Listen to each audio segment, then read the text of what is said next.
Very good evening to you all. My name is Animesh Verma and I'm catching you back on Animesh Verma Delivery Excellence channel.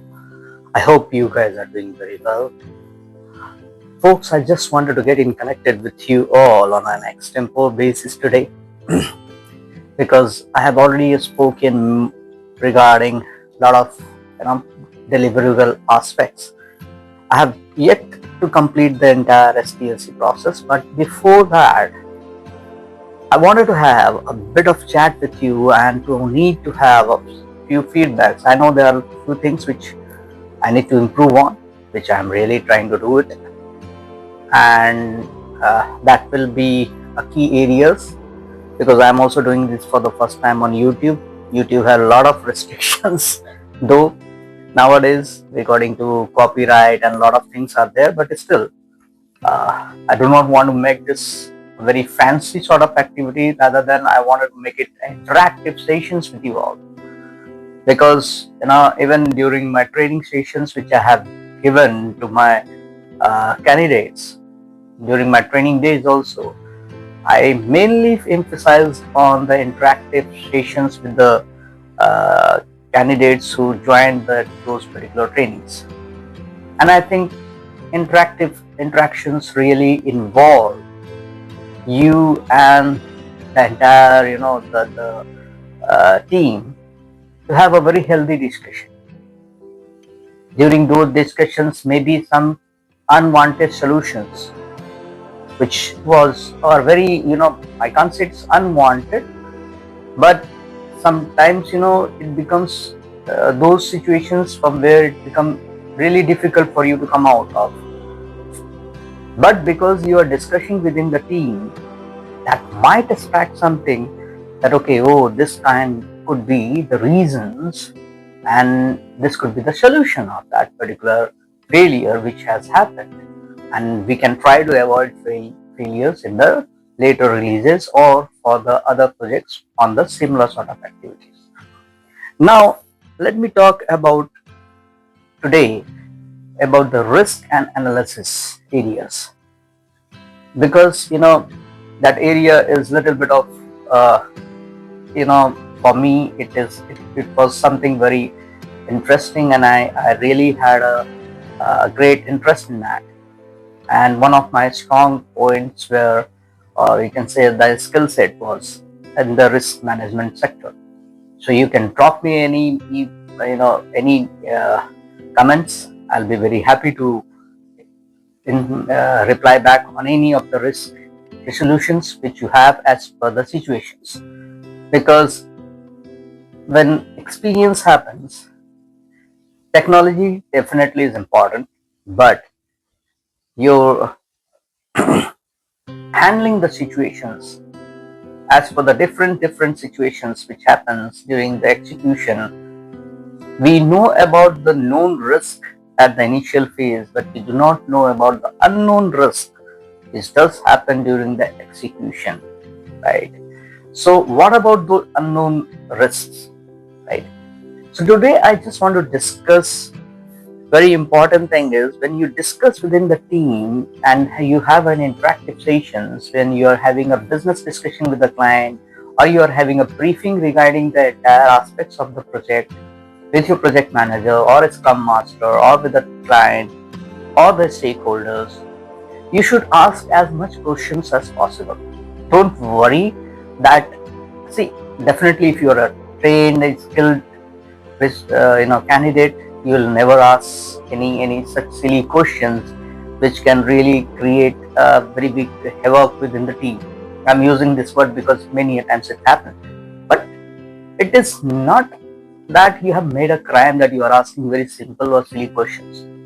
Because if those silly questions which you have asked and that is not clear, suppose example, if you are coding and if you're not maintaining a standard code, right, there are 5 resources, right? Maybe they are in the they are working in an agile mode, or they are working on a Python language or Java language or any of the language.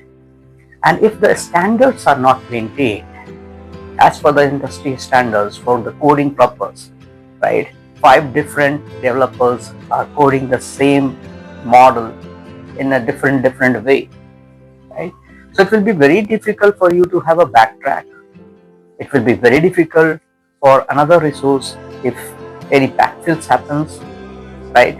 Because the pattern is not clear, the standard is not maintained. Though the particular output might be will not have any issues, that will be perfectly fine, but there might be taking time, and in this era of faster delivery phases, very minute details are very important. Standard maintaining, regular reviews, giving the feedback, instantly working on the feedbacks, making a correction and having taking a corrective actions, and not becoming judgmental about person, right, without knowing the actual results. That is the key area of the risks, because I'm talking about the risk of the resourcing area, right?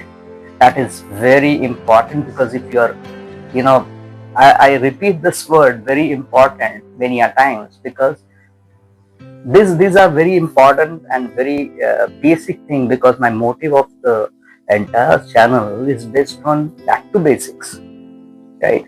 Suppose example, you have 5 resources, 8 hours a day, right? You have 5 days, that means entire capacity is 40 hours, right? Suppose example, one of your resources by goes on an emergency leave, and there are some resources which are who are having some issues of technical aspects is concerned, or any of the XYZ reasons, which might be an unknown risk. You have not estimated, you have not analyzed at the initial phase, but this has become an unknown risk within the execution. How do you react to those situations? How do you come out of that? How do you communicate to the client? How do you communicate to the respective stakeholders, and what could be the mitigation processes of a contingency plan for this, right? That is the area, right? So now, few areas I am telling you, I'm right now telling you, but I want you guys to have an interactive sessions with me. Write down in the communication in the comment box. Have an interaction. Let us start that what could be the root cause analysis of this risk, and how this cannot be avoided. Otherwise, what will happen is you will make few of the user stories or use cases moving from one sprint to another to the third to the fourth, and ultimately in the final sprint it comes that the final sprint is becoming a whole soul of a new project itself, right? So the most important thing is matching the right resources and estimating it at a higher end, and making sure to the client that if something happens XYZ reasons, there might be the case that we can go with some change management, or if it is use thing, then it might be an enhancement, or we will do in the next release or something. The communication has to be very clear with all proof of evidences, logical way of answering, without disturbing the major form of the functionalities which client needs, because he or she has also to deliver to the vendors or the clients whom he or she is working. So the functionality, the major functionality should not impact. And at the same time, you should have your backup plan ready. Have your backup plan ready in terms of estimation, in terms of resourcing, in terms of the skill sets, everything, right? So for that, it takes time. Big companies might have something on a like bench strength or something, or some resources can be hired from there, but the small companies, right, it becomes difficult, right? So I have given you few of the pointers, my dear friends. That's my motive of the entire channel is to have interactive sessions. See you soon in the next videos with some new things, or this particular interactions will be continued. Thank you so much. This is Animesh Verma signing off from Animesh Verma Delivery Excellence channel. Love you all. Bye bye. Thank you. Take care.